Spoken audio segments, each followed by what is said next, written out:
أعوذ بالله من الشيطان الرجيم. بسم الله الرحمن الرحيم. قل إن كانت لكم الدار الآخرة عند الله خالصة من دون الناس فتمنوا الموت إن كنتم صادقين ولن يتمنوه أبدا بما قدمت أيديهم والله عليم بالظالمين.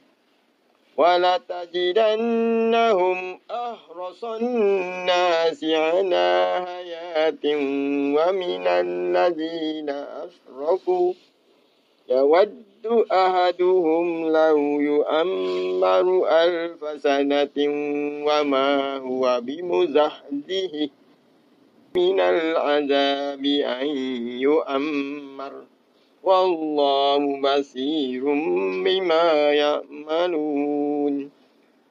قل من كان عدوا لجبريل فإنه نزله على قلبك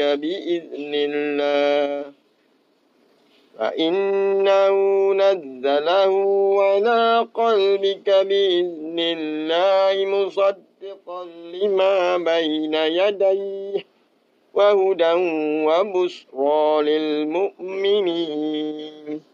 من كان عدوا لله وملائكته ورسله وجبريل وميكال فإن الله عدو للكافرين.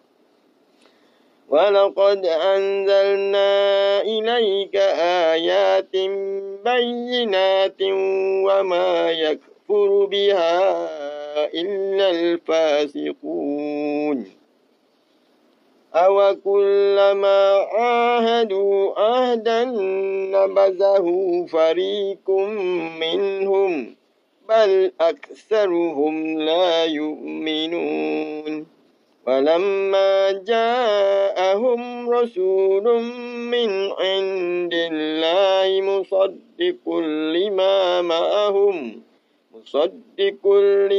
معهم نبذ فريق من الذين أوتوا الكتاب كتاب الله وراء ظهورهم كأنهم لا يعلمون. صدق الله العظيم.